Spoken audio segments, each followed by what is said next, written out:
Hello there, and a huge welcome to today's episode of Gina Gardiner and Friends. I am more than thrilled today to be joined by my fellow host on Brushwood Media Network, and that is Nathan Osmond. Now, I dare say that many of you are a lot younger than me, but I remember his family members as I grew up singing, and he's certainly within the same tradition. But Nathan is much more than a singer. He juggles a career as an entrepreneur, keynote speaker, podcaster, and life coach with his growing success in the family business of pop. I am very, very thrilled to welcome you to my show today. Gina, it's such a pleasure to be here. And look, we both wore purple for Uncle Donnie. You see what I'm saying? Oh, you got to do what you got to do, haven't I'm a you, little bit really? rock and roll today, I guess. But Oh, it's so good to be on your show, and how fun to get to be on Brushwood Media Network together with our own shows. Isn't that fun? Achieving Awesomeness Now, and of course, your beautiful show.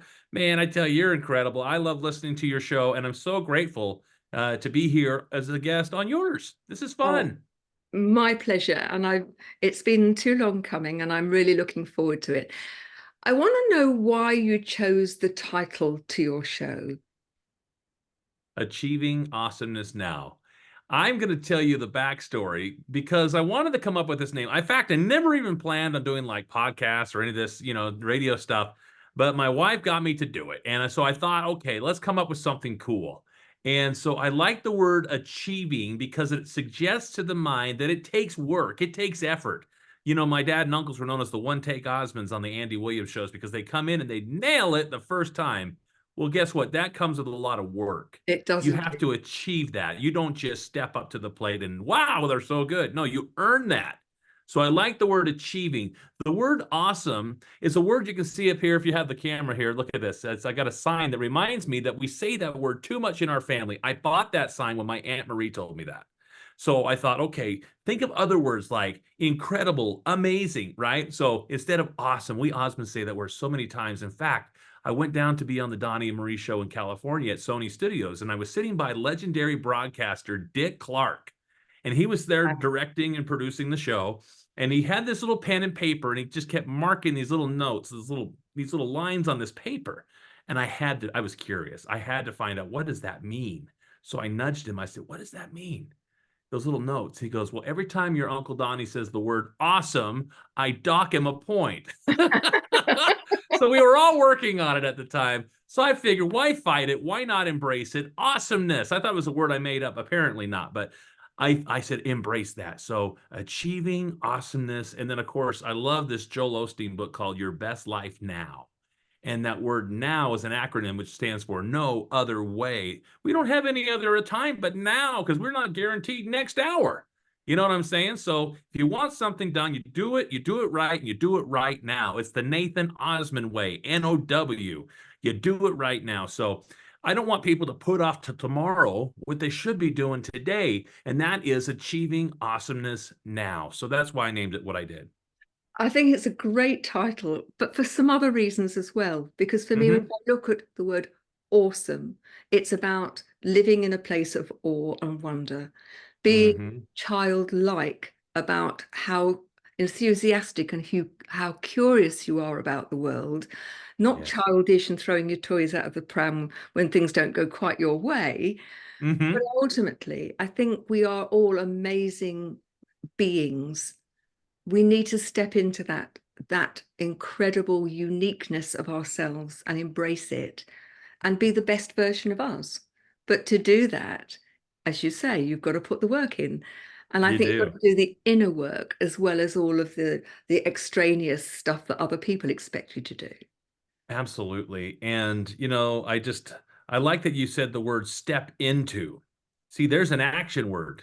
You got to put your best foot forward and you do it right now. See, at the beginning of our show, we say your weekly radio host, or show for inspiration, motivation, and all things awesome, designed to help you to step into your greatness and inspire others to do the same.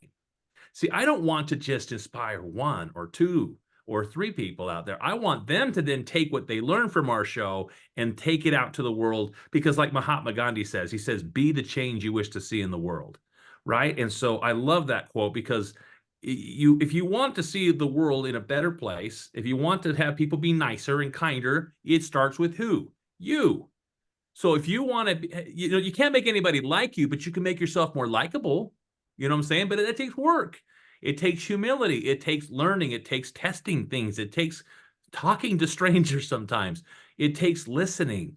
And oftentimes, we're so busy talking. I was told by a good friend of mine, he says, Nathan, God gave you 2 ears and one mouth. Listen twice as much as you talk. And of course, as a radio show host, it's hard to do sometimes, but it's nice when I get to interview people because I learn more. I think I get the most out of my show than anybody because I get to interview these great guests that come on and I get to ask them questions. And it's fun to dig deep and ask questions that I think I'd want to know. I'm getting free therapy out of this. I mean, it's incredible. I certainly have learned a lot from my guests, and I'm looking forward to the next nearly an hour with you so that we You're can so explore sweet. things. I'm interested, though, in terms of this business of how we become the best version of us. And I absolutely agree with everything you've said. For me, it's about taking radical responsibility for your thoughts, your actions, your words, how and when you do it, if you do it at all. And when you do that, you can't blame anybody else for anything else. You're not in other people's power. You step into your own power. And for me, that's about having the capacity to nurture your own potential and then see the potential in others and nurture it so that they too become leaders. So our shows are very closely aligned. Our styles are different. Yes. Experience is different, but I think at the very essence of them, it's about how do you become the very best version of yourself. Beautiful. I like how you said radical responsibility. I wrote that down because it starts with you. Yeah. The biggest argument we hear on radio nowadays is if these people would just do this, we wouldn't have these problems. And then you get the people on the other side of the aisle saying, it's not our fault, it's your fault. You've been in office for how long? And if somebody would just say, you know what? I own that. Yeah. I'll run with that. Let me unpack that right here. Let's address that. And how can we come together rather than point fingers of blame, blame, blame? Nobody takes responsibility for their stuff. And when you start doing that, when you say, okay, I own this, I can improve in these areas, I can accept that criticism. See, nobody wants to be criticized. And sometimes you can't even give feedback without somebody being offended these days. I've learned that in our family, my father, Alan, who's the oldest of the original Osmond brothers, he taught us something as kids. If you're flat, fix it. You know what I'm saying? They didn't have time as kids on television shows. That's why they had one take to get it right. So my father would snap his fingers, say, one, we got to be one together. And sometimes he'd go up to Donnie and say, Donnie, you're too close to it. This is what I'm seeing from over here on stage right. You go over to this side, get down on your knees, sing to, because he was his coach. It's hard to see the picture when you're in the frame. That's why I always tell people, listen to good podcasts because we all need good coaching because sometimes we're just too close to it. I love to listen to audiobooks. I love to just feed my mind good things, things that improve. I don't like to listen to a lot of fiction. I mean, I love a good movie, but it's over in 2 hours. But I love to listen to audiobooks that help me to become a better me. I love to teach leadership because that's what our world needs right now more than ever is great leadership. Behind me on this shelf here is I've got an award, 2 awards right there called the John C. Maxwell Leadership Award. I love his books, and he's one of the foremost experts on leadership. Well, guess what? I didn't know I was going to win his award. I didn't nominate myself. Somebody else did. And it's not for the trophies or the accolades that we do what we do, but when I got nominated for this award, John reached out to us and he said, I want you guys to record a video telling me what you believe leadership is.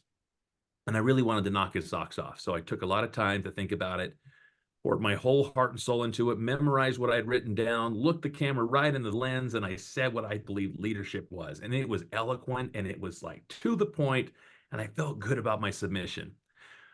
When he got the video, he said, Nathan, I loved your video. It was great. But can I tell you what I believe leadership is? I said, John, I'm all ears. You're like one of the foremost experts. And he says, I can sum it up in one sentence. And I was like, whoa. I was ready to write it down. He goes, leadership is influence. Period.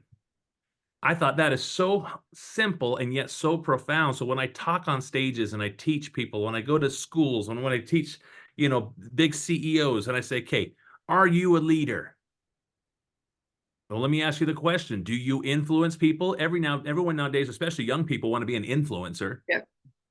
For good or for bad. So yes, we are all leaders, for good or for bad, but we can choose the influence that we decide to put out there into the world.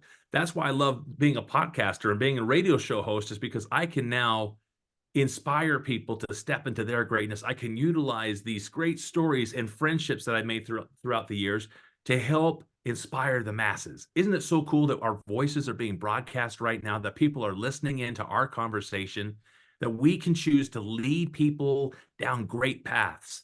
Now it's up to them to go. We can't force people to step into their greatness. We can't force people to achieve awesomeness right now or enlighten them in any way, but we can try. The key is it then comes down to them. They have to choose to move forward or not. And that's what we do. We leave it for them. They can push play or not. But what we do matters every single time. Everything we say or not, how and when, everything we do or not, how and when, leaves a living legacy. And so my challenge to everybody is, what sort of legacy are you leaving in the moment? Don't wait till you die and have an epitaph, but what's the legacy you're leaving now? My work is all about enlightened leadership, and that's leading with integrity, compassion, and the courage to do what's right, rather than being self-serving, or lining your own pockets, or trying to be an ego that just takes over. And we've got lots and lots of examples of that around the world. And for me, I want to be the person that shows by example, by being authentic, how to be that sort of leader, and help others to become the leader of leaders, to be in the vanguard, to illuminate the way. And for me, it's all about the choice. Are you going to be a lemming and follow others and go over the cliff? Or are you going to be a leader and light the way to a different place? And I believe that the thinking and the actions that have taken us to here, and we need something very different moving forward. Yes, because a great leader knows the way, goes the way, and shows the way. Yeah. Right? That's what a true leader does. We Absolutely. call them pioneers because they sometimes are trailblazers. They're the ones that they go that path that's least traveled, and it makes all the difference. But there's different levels of leadership, and I learned that the level one is the one where people just follow you because you have a title. Right? They're forced to follow you because you are the boss, or you have a form of, I don't know, some level in the company where they have to follow you. Otherwise, they don't get paid. Yeah. Right? That's the lowest level of leadership. And you notice that in level one, people act a certain way. Right around 3 o'clock in the afternoon, they start cleaning off their desks. It's not even 5 o'clock yet, right?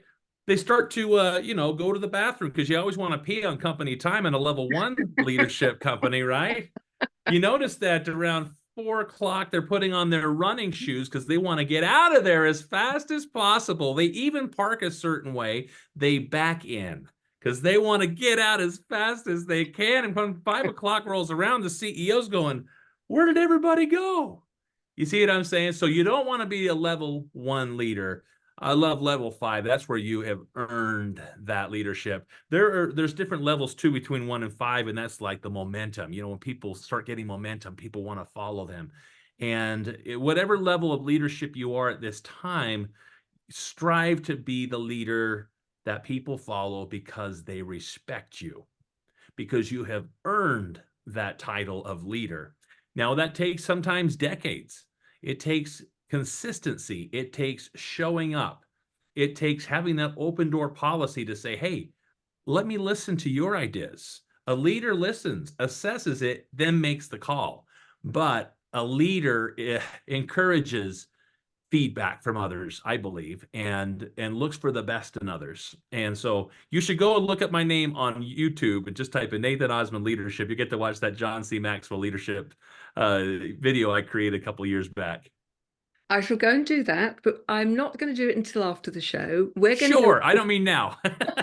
We're going to go for a short break now. Please don't go away because there's so much more to come.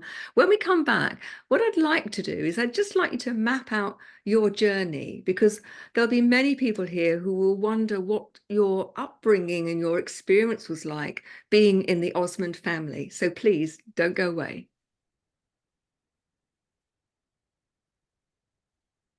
Welcome back. So, what's the Nathan Osmond story? Oh boy, I'm still writing it. Well, But up to this thus point, far. yes, thus far, I was born on Valentine's Day of 1977. So Elvis Presley was still alive when I was here. I even got to sleep in his apartment once when he was alive and once after he had just passed. But I grew up in a family of entertainers called the Osmonds. My dad is Alan, who's the oldest of the performing brothers. Now, they had two brothers that were both born deaf, Verl and Tom. So they didn't do a lot of singing. So that made my father the oldest that could hear. Thus, ta-da, you're the leader, right? And he was put into that leadership role. And so he led his brothers. They sold over 100 million records. We watched the videotapes. Well, when the videotapes got shut off, we went to go eat our peanut butter sandwiches for lunch. Guess what? We were singing, my brothers and I, in two-part harmony. And my father said, who taught him that? We just had an ear for it. So he got excited, taught us his stuff. Long story short, we got to be invited on the Bob Hope Christmas special. And Curb Records saw that, signed us. We got to tour over in Europe. My brothers and I had 3 songs in the top 40 in the UK. And then, of course, we sung in Japanese and other places all over the 26 different countries I've been to. But the cool part is I got home from doing a musical. I took 2 years out, went to my mission in Chile, so I speak Spanish, which is kind of cool to take time out of my career to go serve the Lord in the mission field. But as soon as I got back, the next day I was in auditions for Joseph and the Amazing Technicolor the Dreamcoat, did that for 2 years. I was cast as Charlie Brown and You're a Good Man, Charlie Brown, the North American Yeah. tour. But then my wife and I got married in 2002, and she said, you're supposed to be a country singer. Well, guess what? This guy now has 4 number ones because I took her seriously. And I went after that dream. COVID did a lot of things to our world and really shut a lot of things down. And I had to do some serious soul searching because I love to speak, I love to podcast, I love to perform, but I couldn't do any of those things. So I went back to school. I got my license. I started osmondhomeloans.com, NMLS number 2043392, equal housing lender. But the thing is that I started doing that. I started doing other businesses. I got a production company called Intune Productions. I'm an entrepreneur. I love to help businesses save money with their bottom line with services they're already paying for. I just launched a company just last month called Stomp, standoutmediapros.com. It helps realtors, brokers, loan officers with everything they didn't learn in real estate school. It's an online platform. You got to check that one out.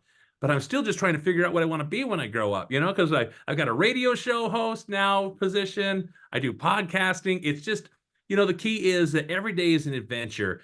And what I've learned along the way, I just don't want to keep to myself, I guess. Gina, we want to share it with our listeners and how they too can maybe, you can share 1 or 2 little principles, because every one of us is only one good idea away from making it.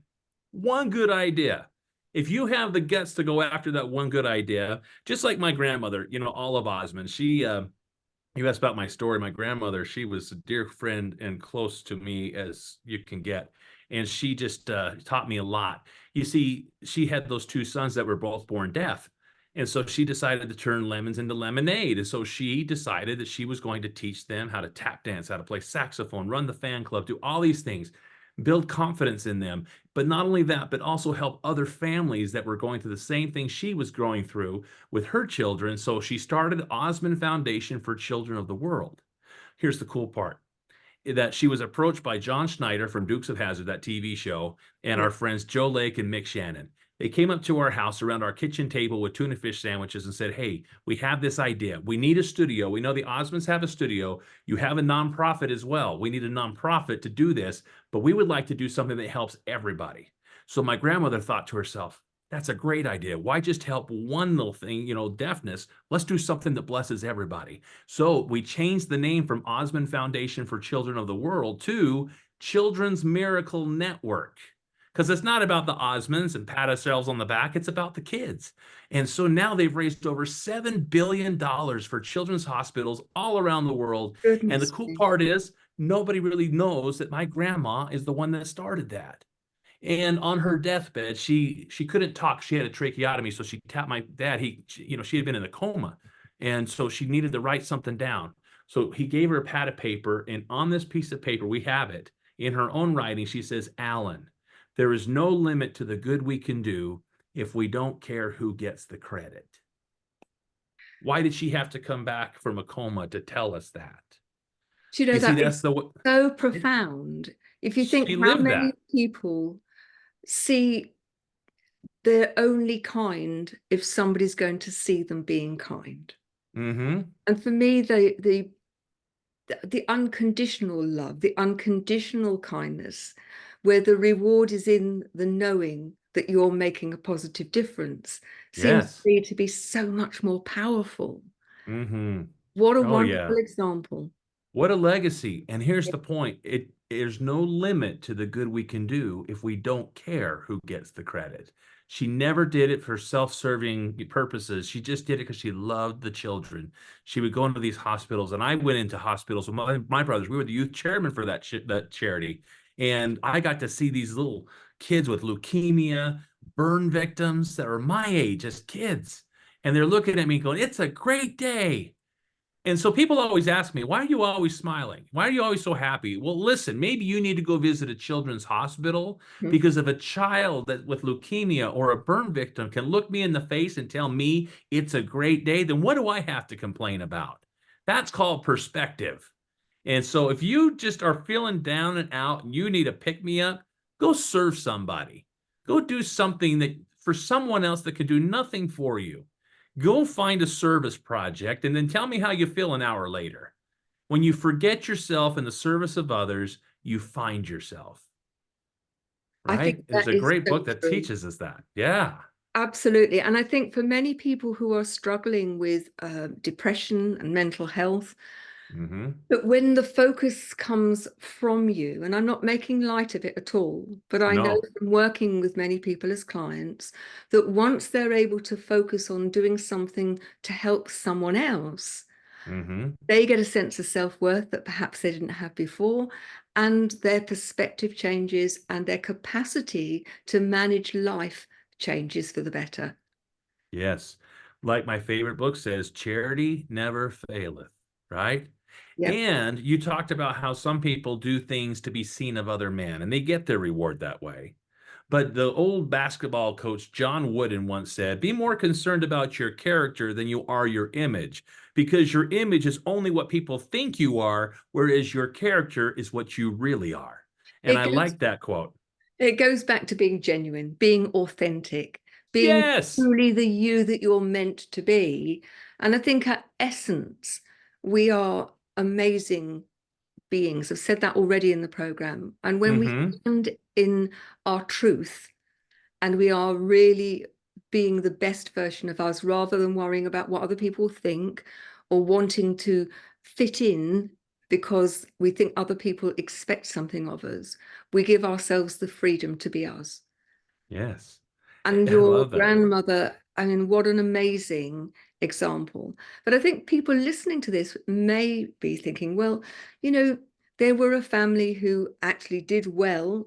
Perhaps they had the money and they equate doing good things with being having a disposable income, if you like. And I think that's such a wrong starting point. You can be kind and it'll cost you nothing other than the effort, the recognition that somebody needs your help. You know, just a smile or to say to someone, how are you? And be ready to listen to the answer rather than moving on. That's a Mm-hmm. kindness that costs nothing and makes such a difference to other people. Absolutely. Well, if they only knew how poor the Osmonds were when they went to California to seek their big opportunities. I mean, they did stuff that most people would get arrested today doing. They bought a map of where the stars live and they went knocking on their doors. And my Really? grandpa, who was bold, is like, hey, these are my boys, the Osmond brothers. They want to sing you a song. They went knocking on the Lennon sisters' door that were big on the Lawrence Welk show. They had never met them, but they knew who they were. Anyways, they were so kind, they actually let him in and they sang to them and they loved them. And they said, wow, you guys are really good. You should come down and meet our boss, Lawrence Welk. Talk about, they didn't have to do that. No. They tried to line up a meeting while this little family, they had no idea who they were from Utah, that was knocking on their door. They tried to line up a meeting for them to meet their boss, Lawrence Welk. Well, he was in the other room and for whatever reason wouldn't come out to even shake their hands, and he just left. And it just broke their heart. So grandma, she says, George, let's just go to Disneyland, let the boys have some fun while we're here, and then we'll go home and live normal lives. They were going to just quit, right? And go home and be normal. But they went to Disneyland, dressed up for an audition that never happened. And the Dapper Dans that sing Barbershop Harmony and ride that big bicycle together down Main Street, USA at Disneyland spot this young family from Ogden, Utah. And they said, you guys look like a group. Well, we are. Well, sing us a song. They started singing what they were going to sing for Lawrence Welk, but at Disneyland. And the Dapper Dan start singing back and forth, just like the Lennon sisters had. And guess what? They said, you got to meet our boss. They got to meet with Walt Disney. And Disney loved what they did, and he put him out there in the park, and they started performing. They got him at boxing matches, the Lennon family did, and that's how they got to meet Andy Williams' father, who said, Andy, these boys are really talented. You should put them on their show. So they get one shot. They stepped up there, and they had rehearsed. They were polished, and they nailed it the first take. They got so many people calling them that every week they had to have something new. So Andy Williams would say to my grandfather, can your boys play saxophone? You bet they can. Well, grandma did, so she taught them all. The next week, can your boys play banjo? You bet they can. I'm like, what? So they go, and they only had enough money to pay for one boy's lesson. So Merrill goes and learns the banjo. He teaches the rest of them. They nail it. First take, one take Osmonds. Well, just week after week, tap dancing. Can you guys do this? Can you do a little soft shoe? Can you ice skate? You bet they can, Grandpa said. And they looked at him like he was crazy. They'd never been on skates in their lives. So they go down, they rented some skates. They skated till they had blisters the size of silver dollars on the bottoms of their feet. And they went in there and they nailed it with that cookie bear. And guess what? They were so good that the next week, the Ice Capades called up the Osmonds and said, you guys are really good. You want to go on the road? They'd never been on ice skates a week before. So my father taught me as a young person that anything is achievable. Awesomeness is achievable right now, even if you got a week to do it. He was only 12 years old when he became a regular on that show. And guess what? He was the oldest. So think about how young they were. Yeah. He didn't know how to read music, but guess what? He's sitting there as a 12-year-old kid, plunking out the notes one by one, teaching his brothers 12-page arrangements. So I learned a can-do attitude as a child, and I'm so grateful for that upbringing. Now, the key is in life, my father would push us, and we were in the studio, and we were recording and getting hits and things like that. But then he'd tell us, here we're driving home at 2 a.m. He says, I'm going to roll down the windows, sons. I want you to shut it off. Learn to turn it off. Because if you don't, you're going to have health problems like your dad. And my father's had multiple sclerosis since I was 10 years old. So he's had it for 37 years. Wow. This year. But you know what? From day one, my father says, I might have MS, but MS does not have me. Mm-hmm. And that's been his slogan from day one. And that's what we've adopted. Now my brother with MS has the same slogan. He went on Larry King's show. He says, Larry, it's not the disease that gets you, it's the lack of hope. And so after that show, several people got out of their wheelchairs because of the hope my father instilled in them. Talk about influencing and achieving awesomeness and inspiring others to do the same. I guess it's just the upbringing that I received in the household that I was raised in, that I was able to pick these things up. And now I have a desire to share them with others because I'm sharing it with my kids. And I tell you, this new generation has some challenges. Just like our generation and your generation had challenges, but it's what we choose to feed our brains. You see, most people say you're about 6 inches from success. That's the average span between ear to ear.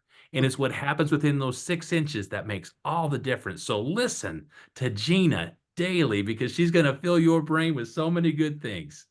Well, certainly I was brought up with a can-do attitude. It's done me proud. I've learned to walk twice as an adult. I've run a school for 20 years, mostly from a wheelchair. Wow. Wow. And for me, that was because I focused on what I could do rather than focusing on what I couldn't do. And ultimately, it's not the challenge that defines us, is it? It's what we do with it. And moment by moment, we can choose. And every choice has consequences. And it's often when we allow things to drift that the consequences are most far-reaching. So I was Mm-hmm. determined to walk. It's taken a very long time, but ultimately, and I'm not saying that that would be true for everyone, but whether it's walking or whether it's singing or learning to read, I've got a Ukrainian refugee living with me at the moment. She arrived Wow. speaking 6 words of English with a suitcase for her life in it.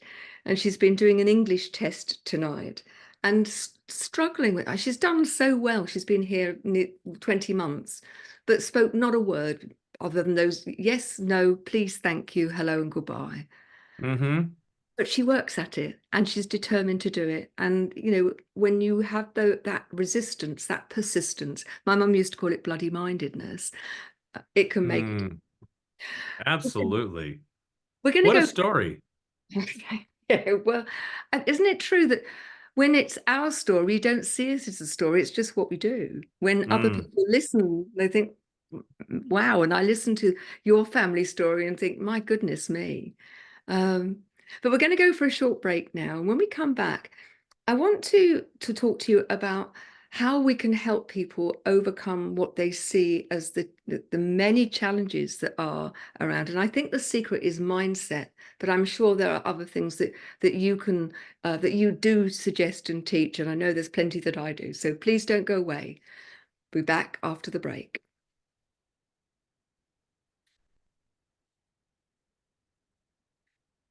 Welcome back.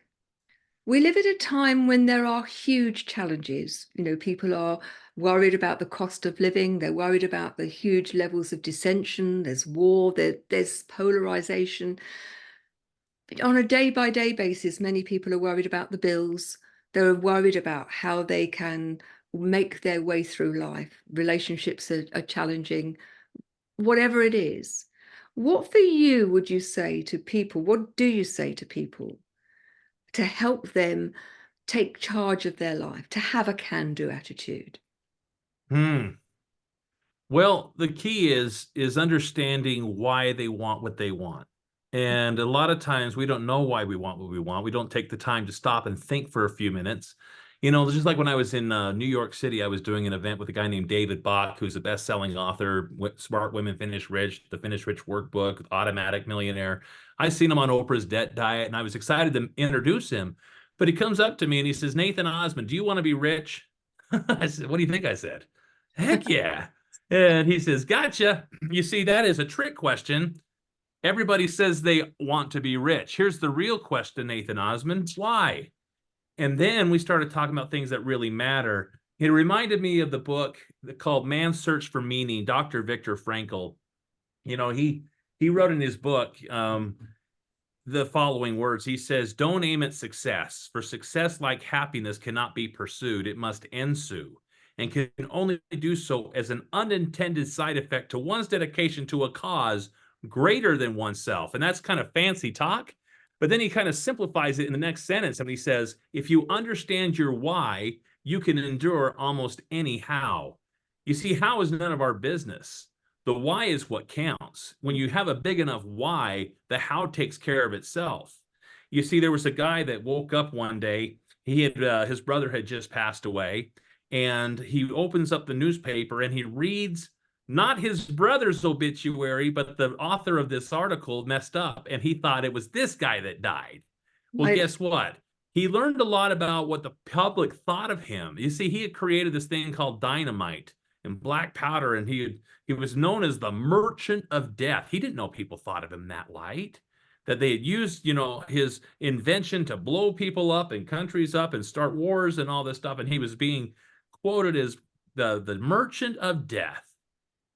Well, this really woke up this man, even though it wasn't his real obituary. The guy messed up on the brothers. What happened? He says, I'm going to do something with the money that I've created from my invention, and I'm going to make a difference in the world.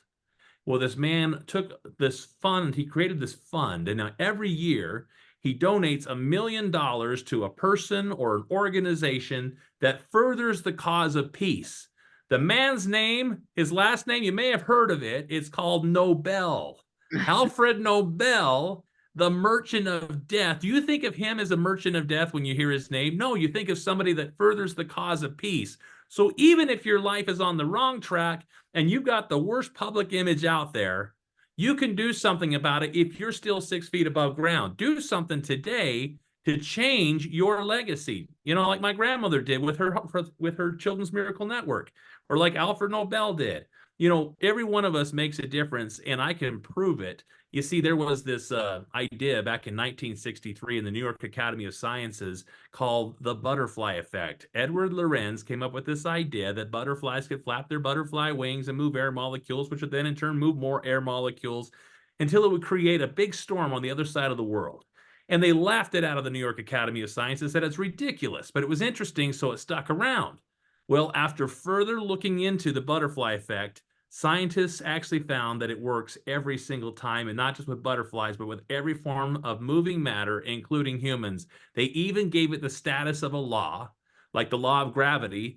The butterfly effect is known as the law of sensitive dependence upon initial conditions. It works every single time. One person, including a little butterfly, can make a huge storm. What can you do if you chose to exercise your free agency to go do something positive in the world today rather than sit around and play video games and complain about how bad your life is? What if you shut off that negative radio show or whatever TV show you're watching and all the bickering on the news, and you go out and make some news, positive news? Mm-hmm. What if you take, like Tony Robbins says, take massive action today towards that goal? And it's got to be for something bigger than just money or fame or any of that fleeting stuff, because you can always go get more money. Give of your time. When somebody gives of their time, Gina, they truly give of themselves because they can't get that time back. I hope your listeners aren't saying, boy, I'll never get this time back, right? Hopefully you're getting some out of this. But the point is that do something today. Shut the TV off. Go make some news and make it positive. You know, if you want to light the fire under somebody's feet, sometimes you just need to have a heart to heart, and you need to be brutally honest. You know, and I asked my father something too. I took him to a Chinese restaurant and we were having lunch together. I don't get to do that very often. And I asked them this on my show. I said, Father, if you could go back in time, and I asked him this at the restaurant. I said, if you can go back in time and talk to your younger self, pointing at myself, because I'm very similar to my dad, what advice would you give to your younger self?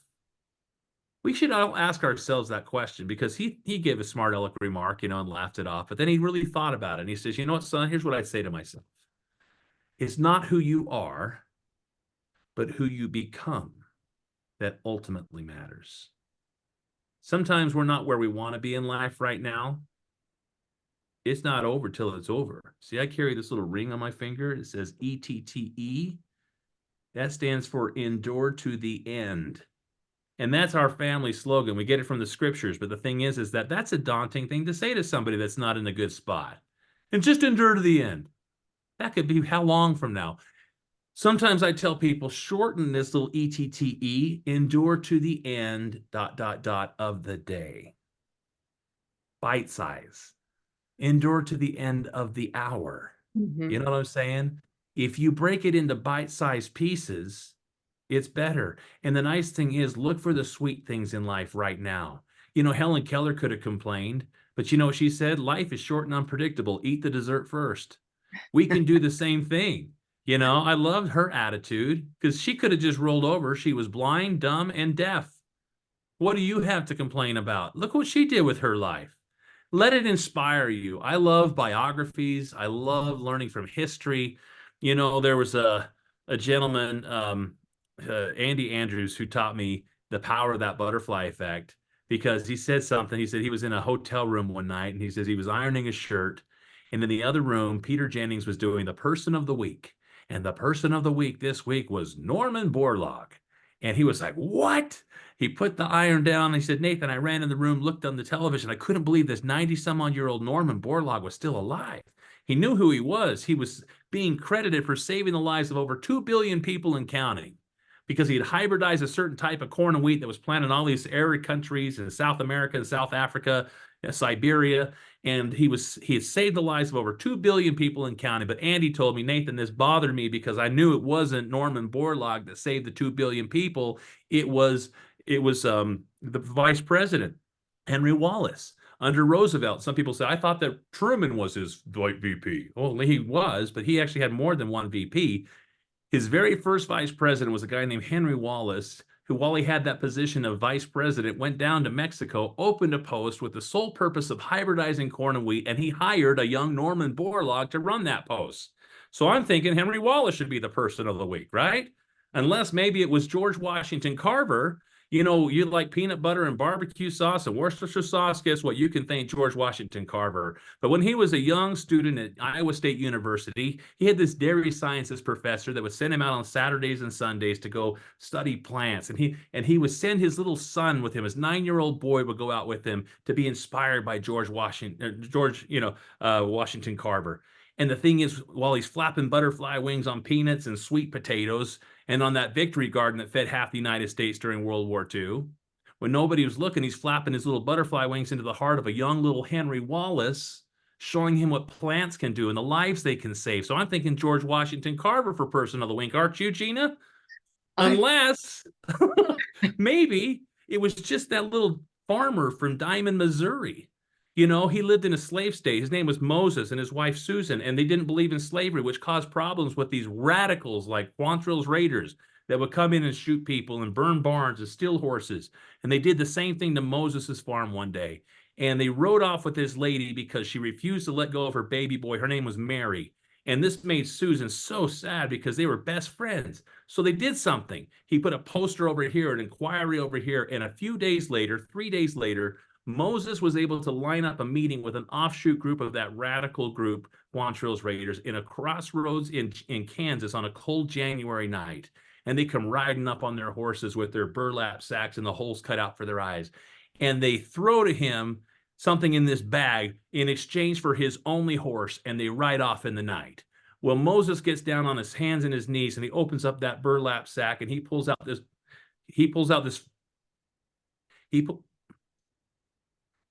hold on, it's my microphone.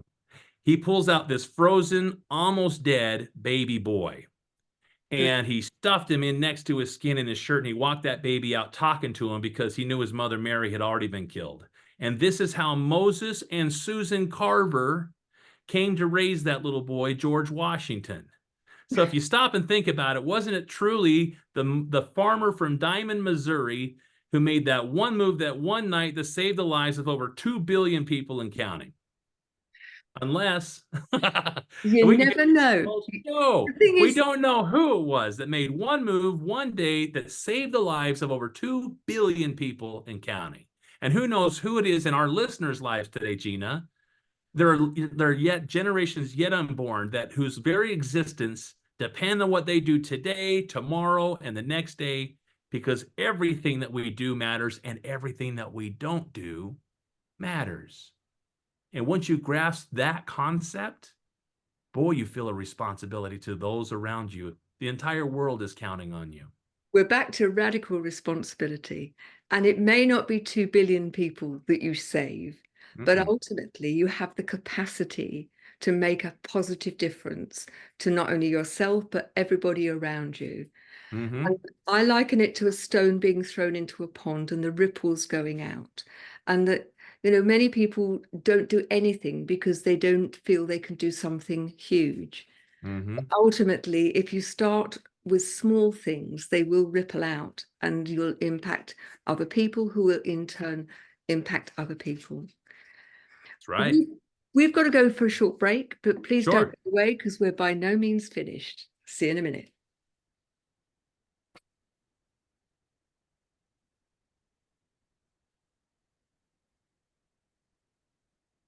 Welcome back.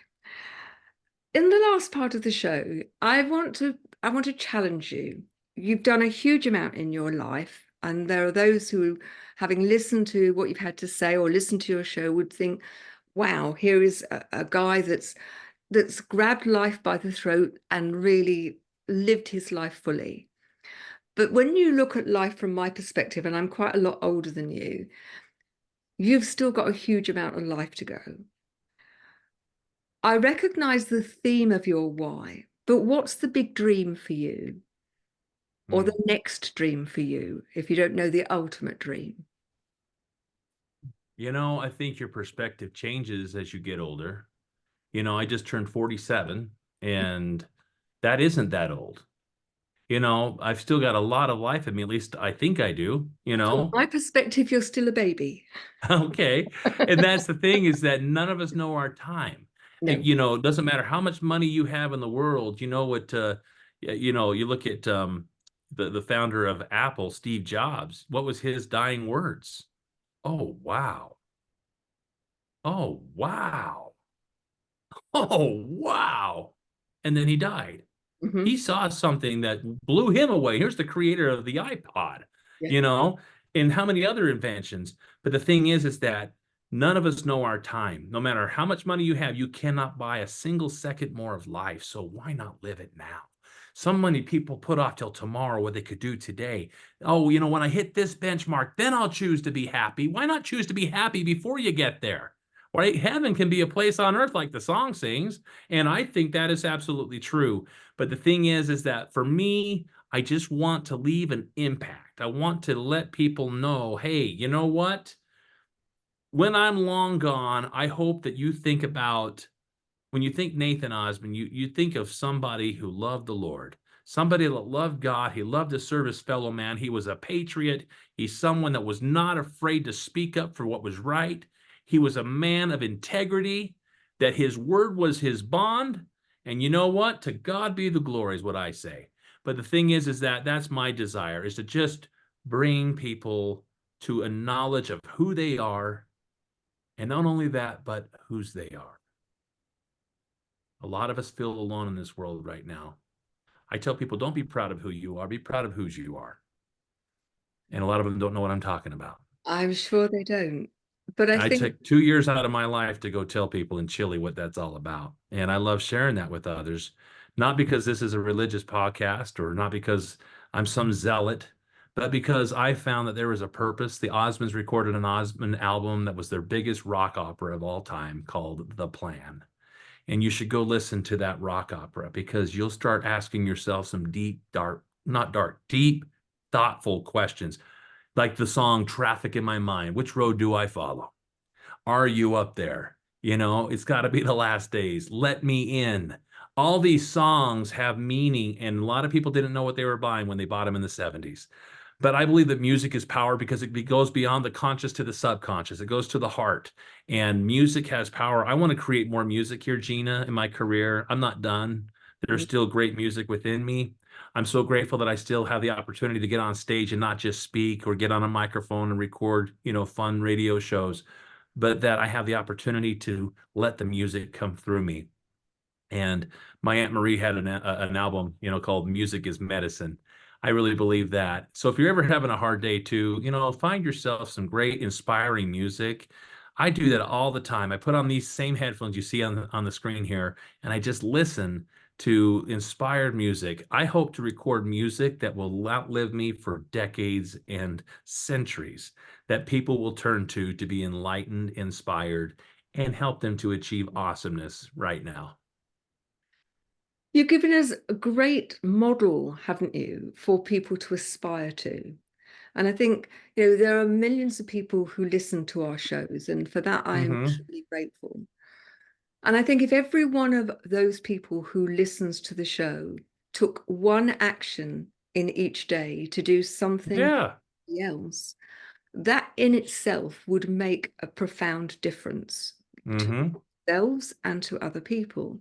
If Yes. you then thought about those millions of people doing a random act of kindness every single day, Yeah. year, just think how many millions that would be.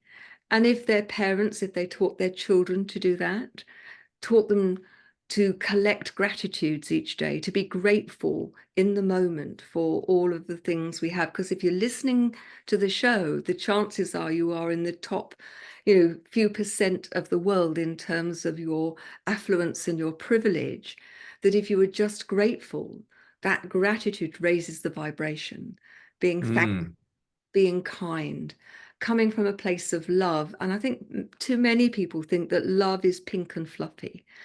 It's my view that if you are unconditional about the way in which you love people, that doesn't mean that you are a doormat. It doesn't mean that you don't expect from others. I think quite the opposite, because when they know that you love them because you love them, not because you want something in return, you can then say, Nathan, I don't think that's your best. I really expect more of you because I know you can be better than that. And so I'd like to see within leadership, whether you're within the family, whether you're in a relationship, an organization, politically, I'd like to see a huge shift in the way in which people operate, which is to listen, to respect, to be able to demonstrate that they have compassion to other people. And I think in doing that, we would live in a very different world. Well, imagine if everybody took in a Ukrainian refugee like you have into their home. Most people aren't willing to do that. And just like Moses Carver, who made one move one day, you just did an act of kindness that is unbelievably generous. And now you're helping her to learn a new language, which will help her to thrive in the country in which she lives now. Think about the influence that you've had on that one person and the ripple effect that you talked about and what that's going to do in the world. You will never know the good that you did in this world until you get to the other side. And then you're able to look back on your life and say, oh, wow, I never knew that that person even cared about me or was watching or took notice of the things I was posting on social media, or how that one little poem that I shared touched that person's heart and changed their day, maybe prevented them from going somewhere dark.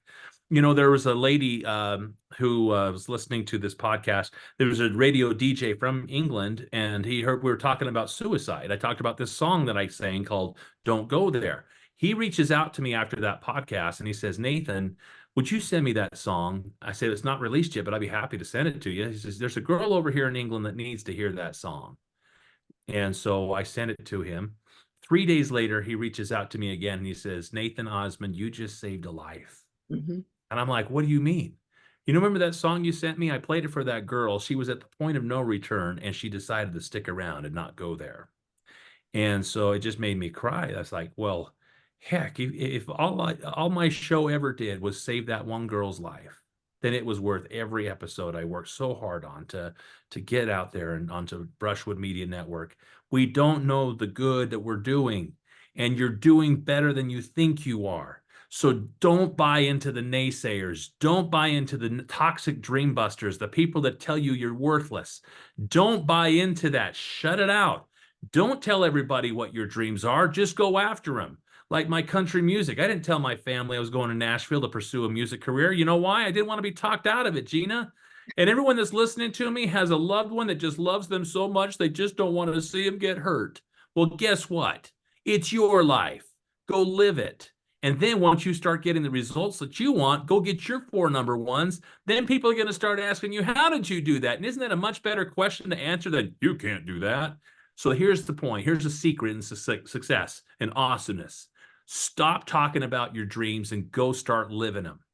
Take massive action today to go out there and achieve awesomeness right now. Be genuine. Be the real, authentic thing. Don't copy me. I hope you were inspired by some of these stories, but guess what? Don't try to be me. Don't try to do what I did. Do your thing and do it to the very best that you possibly can. And be happy with that, because all you can do is all you can do, and all you can do is enough. But just be sure you do all you can do, and you watch the magic that will start happening in your life. Go live your life. Gina, thank you so much for having me on here. This has been genuinely a great experience. I can't wait to have you on Achieving Awesomeness now and I'm ask looking you forward some to questions. it. In the hot seat. No, we're not quite finished, because the first Yes. question is, where can people find you? Oh, I'm everywhere. Just go to nathanosmond.com. I've got all my links there. I've got links to my podcast, to Brushwood Media Network, all the things that I'm doing. Heck, if you need to come and get a house in Utah or Idaho, I could be your mortgage man, baby. Good. We've got all sorts of different businesses, but I just love to just share, what I love to do with the world. The fact that there are people right now taking time out of their busy lives to listen to what we're talking about, Gina, you know how much that means to us. We're just so grateful for your time today. If you're tuning in, make sure you follow Gina, and I'd be honored if you follow me too. I'm at Nathan Osmond on Instagram, at Nathan Osmond Music on Facebook. That's my official fan page. But you can get all those links right there at nathanosmond.com. That's brilliant. My final question is that we're very proud to belong to an organisation called B1G1, Buy One, Give One, which is all around giving as part of your branding. And it's an amazing organisation because they have projects all the way around the world that are well vetted. Every cent gets spent on the projects. And we invite every one of our guests to choose one of 4 themes, and we choose different projects within those themes, but there's clean water, education, health, and reforestation. Which of those 4 themes would you like to choose? Oh, would you tell me those one more time, and also for our listeners? Clean water, education, health, reforestation. How about health? Brilliant. And then as listeners, just remember that you're making a difference too, because we give meals based on the numbers of people who listen. So just by listening, you can help. And if you're a business owner, then please go and check out B1G1. It's a great organization and a great way of demonstrating that you are a business that cares and is compassionate. And it's great advertising too. Nathan, it's been an absolute pleasure to have you on the show. Thank you very much for joining me. Thank you, listeners, for joining us. You can listen to both of our shows on Brushwood Media Network. Go and have a look at the magazine. We've got lots of articles in there. And go and check out my website, genuinely-you.com. I'd love to hear what you think. Please do email me at Gina Gardiner and Friends. Sorry, it's Gina Gardiner and Friends at gmail.com. I'll get it right. So Gina Gardiner and Friends at gmail.com. Take care. See you on the next show. Bye-bye.